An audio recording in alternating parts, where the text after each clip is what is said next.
sebetulnya virus ya yang fatality rate-nya atau menimbulkan dampak kematiannya relatif rendah dibandingkan dengan virus-virus yang lainnya.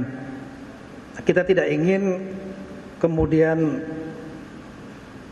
isu yang muncul ke publik membuat publik menjadi panik sehingga akhirnya muncul dampak lain selain masalah penyakit itu sendiri atau virus itu sendiri, termasuk ke masalah ekonomi dan lain-lain.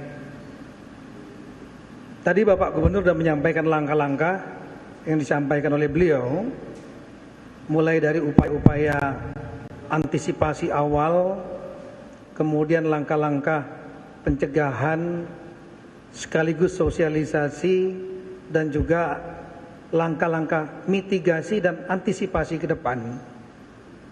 Saya menyampaikan penghargaan kepada Bapak Gubernur atas langkah-langkah tersebut, di mana titik sentral isu, meskipun sekali lagi tingkat kematian COVID-19 ini relatif rendah dan banyak case menunjukkan bahwa banyak yang sembuh dengan sendirinya ketika daya tahan tubuh memang kuat.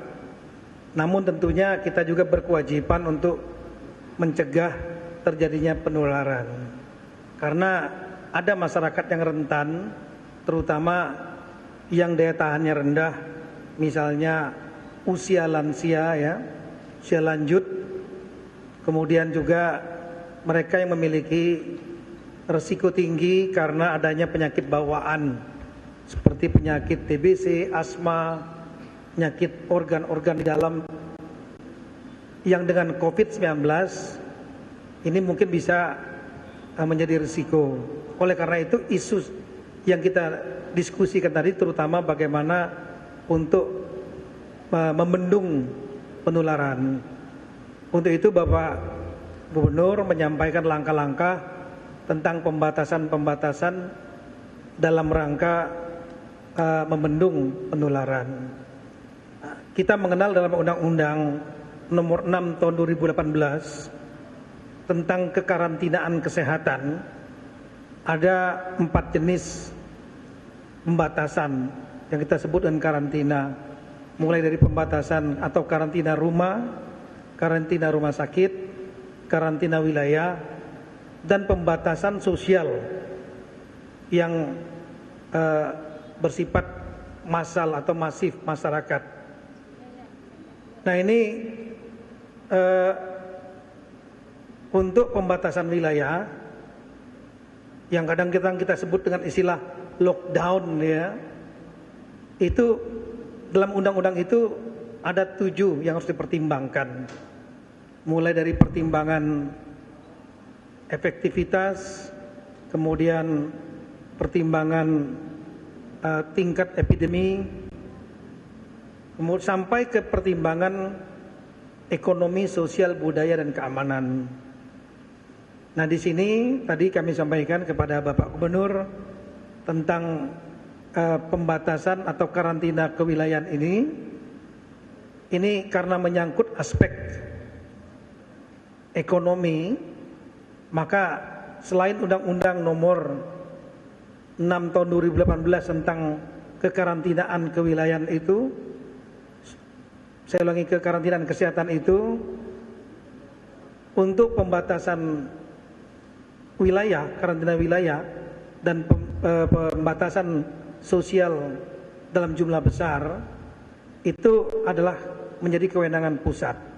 Di samping itu kita melihat bahwa ekonomi juga berkaitan langsung dengan masalah monetary dan fiskal, sesuai dengan Undang-Undang Nomor 23 Tahun 2014, menjadi urusan absolut, pemerintahan absolut yang merupakan kewenangan dari pemerintah pusat, dalam ini Bapak Presiden.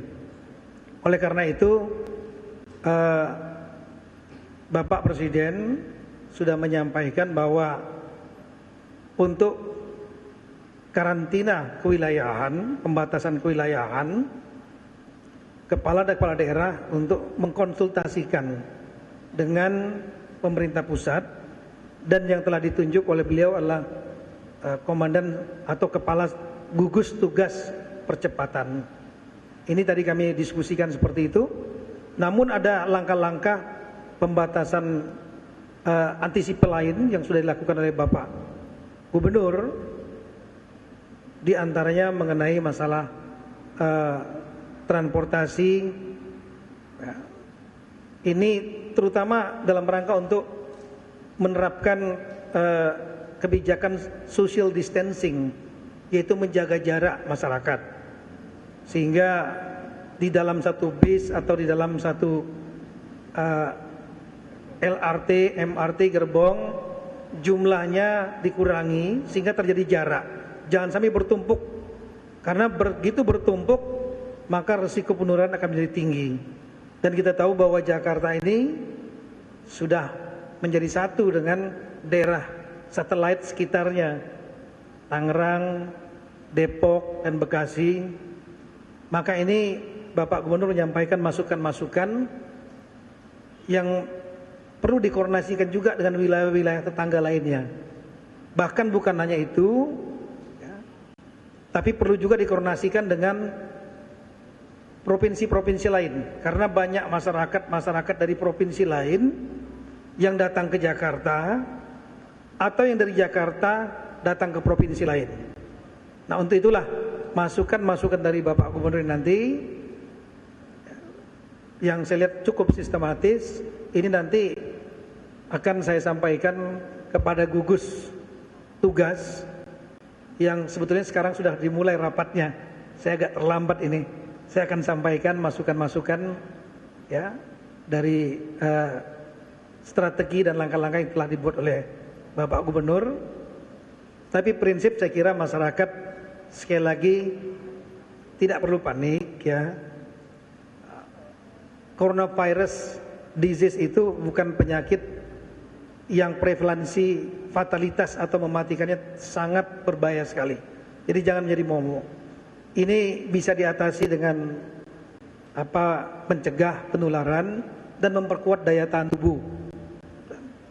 Di antaranya olahraga, terpapar sinar ultraviolet juga bagus, sinar matahari, kemudian memperkuat daya tahan tubuh dan makanan-makanan sehat, cuci tangan, ya, kemudian ada hand sanitizer.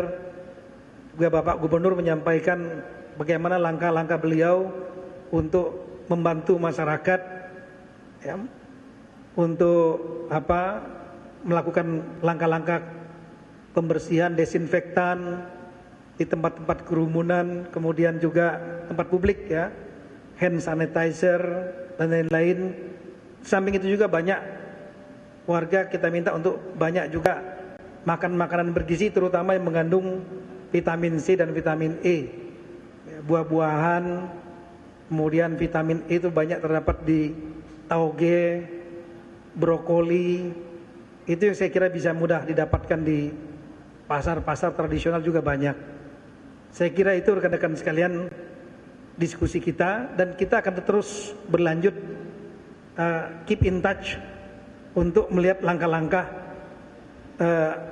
lebih lanjut dalam rangka untuk mencegah penularan dan mitigasi bagi yang sudah terkena. Saya kira gitu. Makasih. Cukup ya. Terima kasih banyak.